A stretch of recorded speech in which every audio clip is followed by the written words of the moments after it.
at stake tonight. Any magician who fools Penn and Teller gets the life-changing opportunity to perform in their Las Vegas show. So let's meet our first potential fooler. My name is Timon. I'm from Amsterdam, and I am a mind reader. So when I was 12, I saw a hypnosis show in a holiday park. I was really fascinated by it. So I basically went ahead and I copied what I saw on stage, and it worked. And I started hypnotizing people. What I'm interested in mind reading is creating an actual magical moment. I don't mean that I'm trying to fool people into believing that I can talk to the dead or anything. I just want them to have an experience where they start to think, well, maybe that was magical. I want to break away from the mystical and dark mentalism style, and I was trying to take it into something lighthearted. The audience senses when you're not being genuine. I think that's the most important part. Please welcome Timon Krause. Thank you. Good afternoon, all of you. It's really good to see you. Now, before we get into this, I'd like to share with you a piece of Amsterdam culture. So if you wouldn't mind, extend your hands to the front. Thumbs out.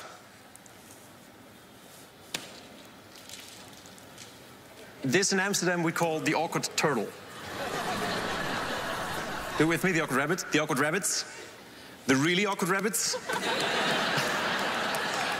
And my absolute favorite, it's kind of a team animal. So maybe, Alison, would you mind helping me with that? Sure. Hey, I'm Timon, how you doing? Hi. Come stand on my side. Yes. If you extend your hands like this. Yes. It's the awkward cow. It's very, very awkward. My name is Timon, and I am a mind reader. Being a mind reader, I know what you're thinking. You want to have a go as well? Sure. You go ahead. It's nice. Feels good? Yeah. You might be wondering where this is leading. I don't know. Alison, as a mind reader, I really want to know the way people think. So what we just did is not just something that's just a cute finger game. It's also something that I like to call the cow test. Tell me, Alison, what did you enjoy more? Did you enjoy milking more or being milked by me? I think I enjoyed milking more. Is your husband in the audience tonight? No. No, is he aware of this? I think that's why he married me. Just kidding. Lovely. Well, in that case, seeing that we already got to know each other a little bit now, would you offer me your assistance for the next few minutes? Sure. In that case, I'd like to invite you for a game. Okay. It's a very simple game that I like to call You've Got No Choice. Okay. I would ask you if you want to play, but it's not really in the spirit of a game. Right. I will tell you that I do have a lawyer, but go ahead. Yes, I'll play. That is fine. All right. That's fine. We're just going to play, okay? The game is very simple. All you need to do is to hide this coin behind your back in one of your hands. Okay. Then bring your hands out so no one can see where the coin is, but you can't change hands anymore. So extend your hands. Okay. You're going to hide it in one of your hands. Okay. Then bring your hands out so no one can see where the coin is, but you can't change hands anymore. Okay. I will try and influence you 4 times in a row, so that each time I'll be able to tell you where the coin is. Okay. So before you make a decision on where to put the coin, I'll need to influence you. Okay. So look into my eyes. I'm looking.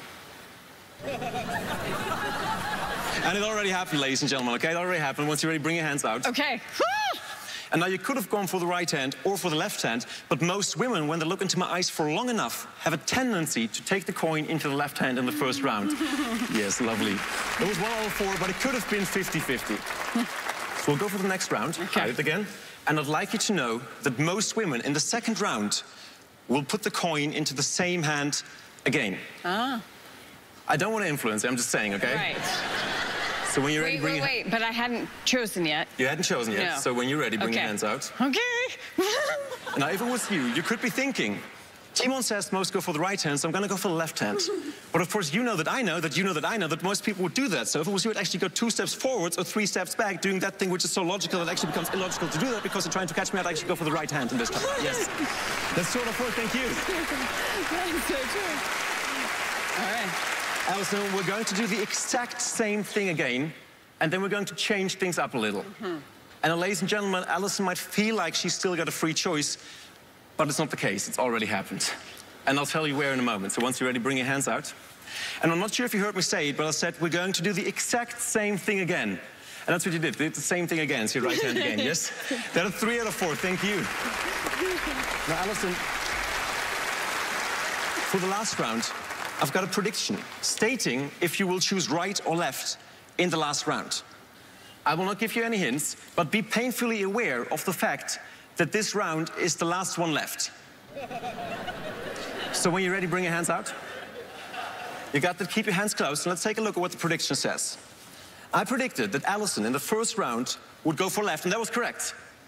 In the second round, she would go for right. That was correct as well. In the third round, she would go for right, and that was correct. And I predicted that in the last round, I will influence Alison to go for right again. Alison, show us where the head. That's 4 out of 4. Thank you. Oh my God. Thank you, Alison. So cool. It was a pleasure. Wow, Timon. Amazing. Wow. Oh, that was so cool. Thanks. I'm glad you enjoyed it. Well, and what's really cool is that when you were saying, oh, then they go for the left, in my mind, I was like, I'm going to go for the left. And then he said that. I'm like, oh, well, no, I'm going to go for the right. It's freaky, isn't it? Yes. Like, I always think that as well. Yeah, that was very crazy. You were in my mind. How did you do that? So can you read their minds? Do you think you can? I cannot, but I hope people enjoyed themselves. That'd be great. Well, I mean, I'm no mind reader, but I can tell you entertained us, definitely. All right, cool. Let's go to the boys. Okay. Penn, Teller. Yes. Hello. Would you like to tell us what's on your mind? You know, the problem with mentalism, and boy, are there a lot of problems with mentalism. One of the problems with mentalism I apologize. is they always end up with these incredibly complicated things, you know? And the question you always want to ask a mentalist is, what am I thinking, or which hand is it in? And that's what's great about this routine, is it really does go to the idea of what it would be like if you could read minds. Now, the two things we're sure of is that you weren't reading her mind and you weren't influencing her. After that, it gets a little tougher. Lovely. There is a few ways that the final ending could have gone, and you were covered for all of those. But the more interesting thing that fascinates me is, you know, I wear this ring for my dad. It's for sentimental reasons. And I wear this ring, and I think my dad would have approved very much of this trick and me wearing his ring. So I'm kind of going to dedicate this whole kind of bust to my dad. My dad was a coin dealer and a jail guard, and also wore this ring. To be honest, I think my dad would not approve. He would? He would not approve at all. He wouldn't? Oh. No, he wouldn't. Does your dad not like jewelry, or is that a code My dad word? does not like jewelry, and he would not approve. Okay, wait. So the ring's not the thing? You're saying that maybe what they guessed is not the right guess? The ring ain't no thing? No. Like, Wait. Dad wouldn't approve. What? Dad wouldn't approve, so does that... Dad wouldn't approve, so you fooled us. Yeah! Thank you. Congratulations! Thank you. We have a fool! Did you enjoy it? Thanks for having me. Timon! Yes! Ladies and gentlemen, you fooled Penn and Teller! Our first fooler of the night. More magic and maybe more